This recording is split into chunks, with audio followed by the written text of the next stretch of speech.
Nuclear power. Exactly what is it? What is happening inside of that reactor, aside from making superheroes? We learned in the 19th century that there's certain elements that we dig out of the ground that are warm.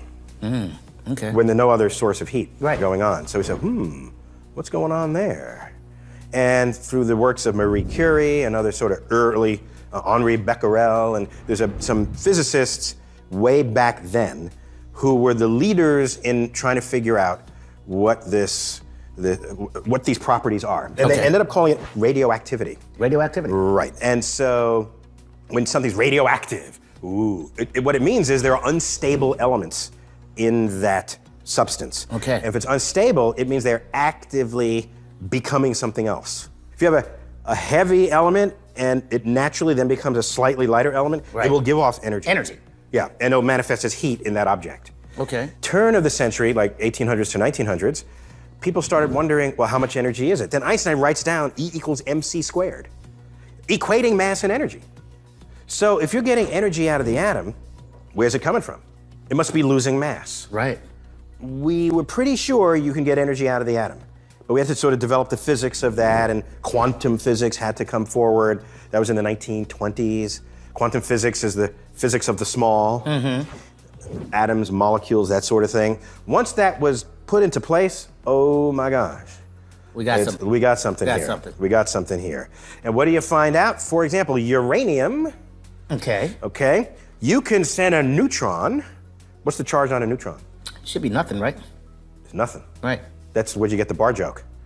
Okay? What's the bar joke? Neutron goes up to the bar, orders a drink. Right. The neutron says, how much? And the bartender says, for you, no charge. You didn't know. What we were deducing through our equations and through experiments was that there's this uranium nucleus.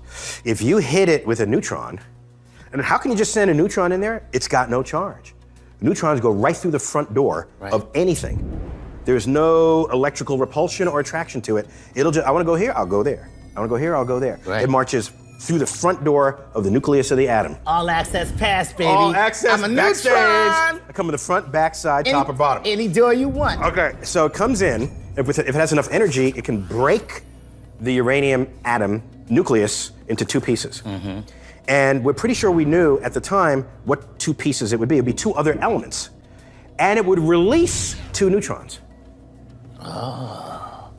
Which have the ability to go through any other door they want. And if you have then they tell two friends. And then they tell two Yes, friends. yes. Then you have a runaway process. Man, we got ourselves a reaction. A reaction, okay, a chain reaction. Remember, we haven't heard that expression in a while. Yeah, chain exactly. reaction. So what you need is enough sort of critical mass of uranium so that when the neutrons go in, and they tell two friends, and they tell two friends, that you get enough neutrons so that every single uranium atom by the end of that gets broken apart. Right, okay, and this is nuclear fission. That's right. Big atoms becoming Breaking little apart. atoms. So that must produce a tremendous amount of energy. Oh, yes. Because at the end, you have less mass than when you started. Right, and we The know- act of splitting an atom releases energy, and the two pieces have less mass than the one piece that you started with. So that energy has to go somewhere. And so now you build a device that concentrates that energy, and you put it in a delivery vessel, and you have what the military would call a bomb. That's how every nuclear power plant is making energy today, through nuclear fission, okay? Which is breaking apart, becoming smaller, releasing energy. Right. In nuclear power plants, the energy released by fission heats up the water surrounding the reactor. This turns the water into steam, which passes through turbines and spins a generator. But if the reaction's not closely regulated, it can overheat, leading to a meltdown, just like what we saw at Fukushima. So how do the control rods slow down the reaction? By absorbing some of the neutrons. The rods are composed of elements like boron, silver, and cadmium that can absorb the neutrons without undergoing fission. If the neutrons have an all-access pass that leads to a chain reaction, well, think of the control rod as a bouncer. Without regulating this chain reaction with control rods, the temperature would keep increasing. With them, we can keep the fission reaction at a temperature we can control. And so this is the fear factor that people have of nuclear power plants. Not in my backyard. You don't want to put it on a fault line or where the thing. You want to sort of protect these things. Gotcha. Right. You could break atoms apart only so far and expect to get energy out of it. Okay. Okay? Now put a pin in that. All right. At the other end, you have hydrogen, All right. the lightest element. You can fuse hydrogen atoms together and get heavier elements. And that takes heat. So thermonuclear fusion. Thermonuclear fusion. Yes. Right. So you can bring hydrogen atoms together and make helium. Bring helium together and make carbon, nitrogen, oxygen, silicon. Each of those releases energy as well. The nuclei of atoms are held together by the strong force, which attracts protons and neutrons together strongly, but only when they get really close together. After the width of a few protons, the attraction falls to 0. Without the strong force, all the protons packed into one small space would repel each other and the stable nuclei could never form. And as they fuse to form larger and larger elements with more protons and neutrons, their nuclei are more stable since they're more bound together by more and more of the strong force. Fusing light elements together makes more stable atoms, releasing the leftover energy. But as the elements get heavier, each additional proton feels a repulsive force from any of the protons that aren't super close. And as we get heavier than iron, the nuclei become less stable. And when they get really big, a tap from a neutron is all they need to break apart into 2 smaller, more stable elements, releasing a whole lot of energy in the process. Seems like no matter what you do with an atom, you're gonna end up with some energy. Okay, so it turns out, if you fuse iron, it sucks energy out of you. So it defeats the purpose. Defeats the purpose. Right. Gotcha. Stars undergo fusion. Right. And if you have enough mass, it'll go hydrogen, helium, and it'll do that in its core, and then and a star's in the business of making energy. Right. That's all they know how to do, that's all they do. They get to iron in the core, they try to fuse it, it sucks energy. They try to fizz it, it sucks energy. Before you know it, that star's just like, what's happening to me? All my energy seems to be going back in on myself. And then it collapses and it rebounds as a titanic supernova explosion. Damn you, It is iron! Cool. Cool! You blew it up! You blew it up!